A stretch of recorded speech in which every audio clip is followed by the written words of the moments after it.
This is exercise 5C, D1, updated 7th edition, and question number 2 is expand and simplify each of the following expression.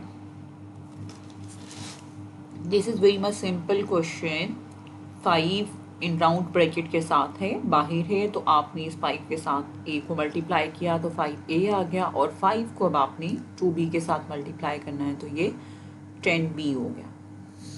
और फिर उसके बाद इसमें कोई like term नहीं है। अगर आपके पास कोई ए वाली लाइक टर्म होती या बी वाली होती तो आप इसका फर्दर सोल्यूशन कर सकते थे, otherwise this is the final answer. अब आप इसको करेंगे तो ये हो गया 7p प्लस 70q प्लस, अब आपने 2 को मल्टीप्लाई किया 6 के साथ 12p प्लस 2 को 7 के साथ मल्टीप्लाई किया 14q।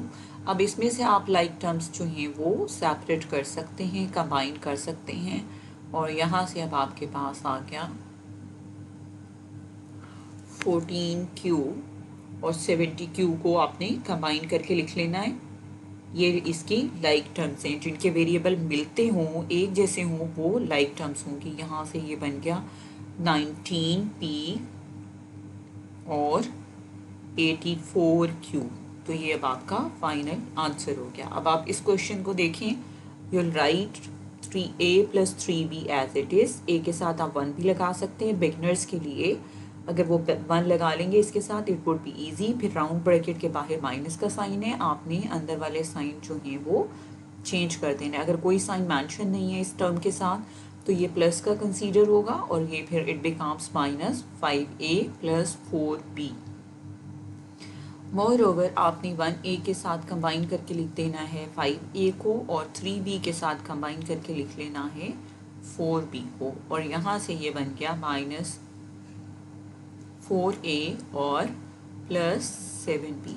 जब आप इसको सॉल्व कर रहे हो तो ये देखो, एक टर्म के साथ प्लस का साइन, एक के साथ माइनस का साइन। एडिशन और सब्ट्रैक्शन में अगर एक टर्म के साथ प्लस का साइन है और दूसरी के साथ माइनस का साइन है तो प्रोसेस में आपने सब्ट्रैक्ट कर देना है इसको 4n से, यानी कि 5 में से 1 को सब्ट्रैक्ट किया 4 आया, और साइन वो लगाएंगे जो ग्रेटर नंबर के साथ है। यहाँ पे ग्रेटर नंबर का कंपैरिजन 1 और 5 का हो रहा है। आप साइन के बगैर देखोगे, like I am like explaining it। अब आप साइन के बगैर देखो 1 और 5 का कंपैरिजन करो तो इसमें 5 ग्रेटर है। तो अब आपने इसका जब आपने सोल्यूशन किया तो आपके पास फाइनल आंसर जो है -4a और 7b आ गया। अच्छा, अब ये प्रोसेस तो आपने इसमें सब्ट्रैक्शन का किया, और साइन जो है वो 5 वाला लगाया, 5 के साथ माइनस का साइन है। तो this is a hint to do all this subtraction for integers and algebra as well। तो इसी तरह से we'll be doing with the D part of the question। ये x लिखा हुआ it would be considered as a 1x, तो ये 1x हो गया plus 6x minus 9y plus 3z plus 7z। अब आपने इसमें से लाइक टर्म्स को कंबाइन कर लेना है। अब इन दोनों के साथ अब आप ये देखो 1x और 6x, ये हो गया 7x। उसके बाद y वाली की लाइक टर्म नहीं है तो आपने इसको एज इट इज़ लिख दिया with the respective sign of the term. तो इसका साइन क्या है, माइनस का साइन है, तो आपने माइनस 9y लिख दिया। पर z वाले के साथ आपके पास एक और भी z वाली टर्म है, तो इन दोनों को जब आपने ऐड किया, addition, like this is very much simple, आपने इनको ऐड करना है क्योंकि इनके साइन सेम हैं। तो ये बन गया 10z। So this was all about question number 2 of exercise 5C D1 updated 7th edition। So I'll be talking about question number 3 as well